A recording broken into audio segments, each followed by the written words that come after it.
this is Steph. I'm just here with a quick semi-series of my top 5s for 2022.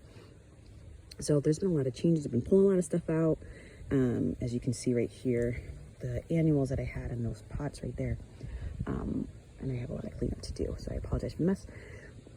I just plugged them in the ground because there was a space and they still have color on them. So I'm like, you know what, let me just fill in some of this empty spot. Give them another couple weeks to live before I throw them out. So I have been getting rid of a lot of animals that haven't been performing. But with this start, I am going to go over my top 5 annuals. I'm going to start with that. So they're in no particular order.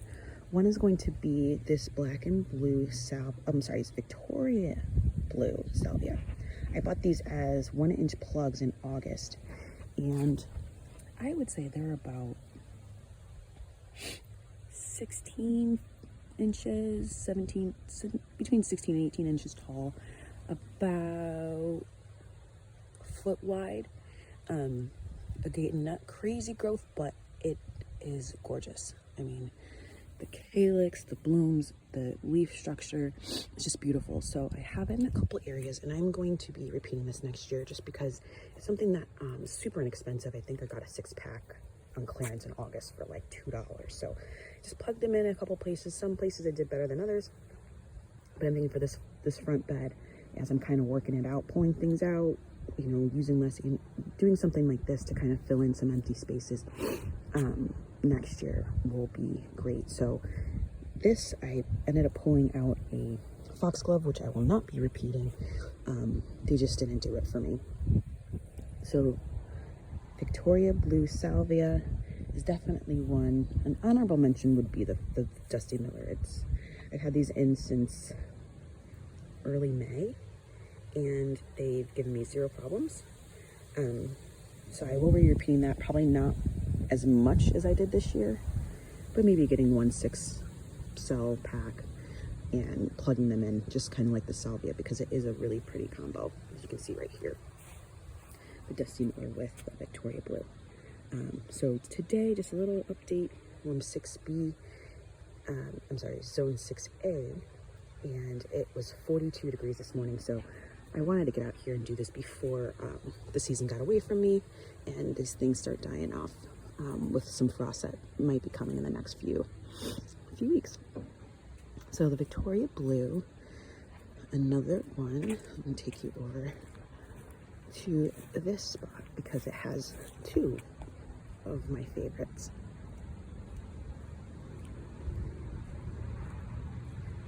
And these are, sorry for the lighting, I'm getting my shadow in there. Okay, so these are, again, I bought these all in 1-inch cells back in May, and they have just done amazing, I think.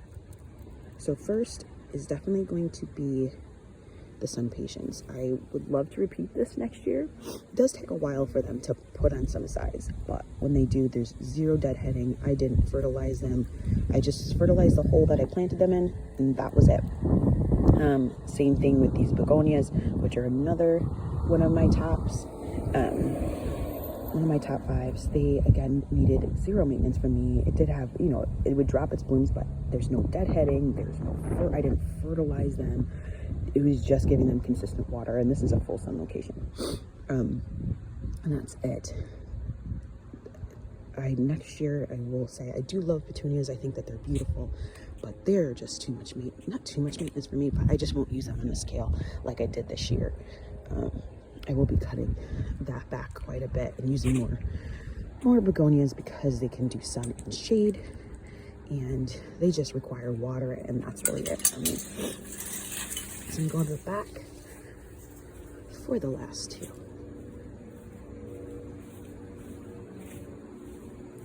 So the other is Impatience. So the Sun Patience and the Impatience for the exact same reason. These were all 1-inch cells. I probably planted more than I needed to. But these just, again, perform their heads off, no deadheading. They would wilt when they would get too much sun, so I would give them some water and they'd perk back up. Because of the lack of maintenance, I will be repeating this quite a bit. This was, I think, 12 cells I put in this bed. So I used 3 8-inch, no, I can't do math right now. So I used 3 8 counts, so it's 24 in this bed. I probably will do about half next year because I'd have right here and right here, I have some hydrangeas that will take on more space, so I will use less that way. And I did plant some perennials over there, and the iris will be back up. So I will probably plant about 12, and maybe just on the exterior as a spiller type of situation, because it just was so good for me. No maintenance.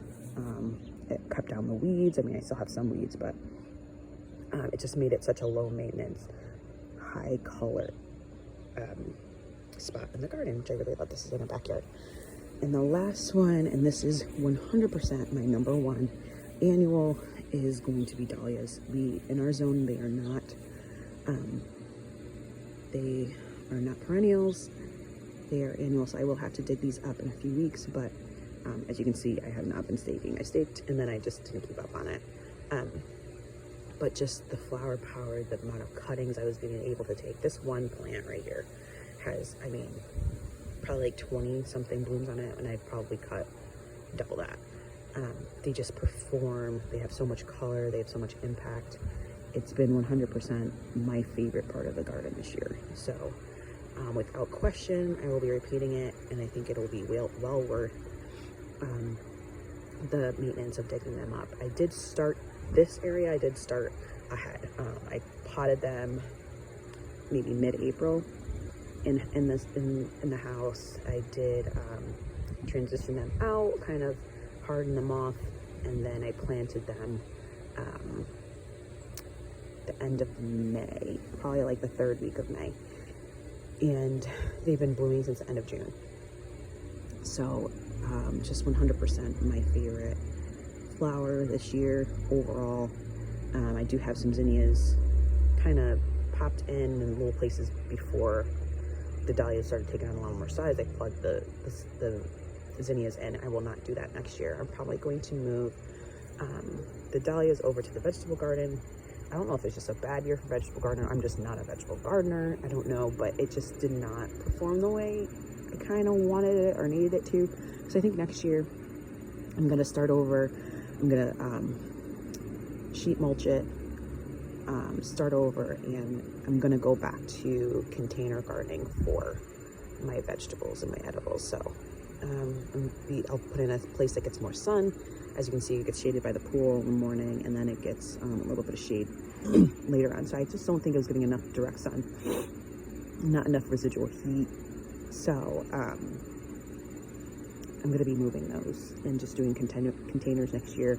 Doing it on a far smaller scale. I probably just do cherry tomatoes, zucchini, and cucumbers, and green beans. And that's really it. Those are the only things I really ended up gravitating and eating from.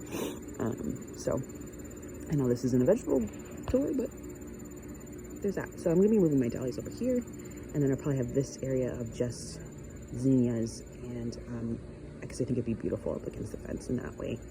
I have a designated area for dahlias, and this will all be for flower cutting. I want to thank you for turning into this first one, and I will be back shortly with the second video. Thanks. Bye-bye.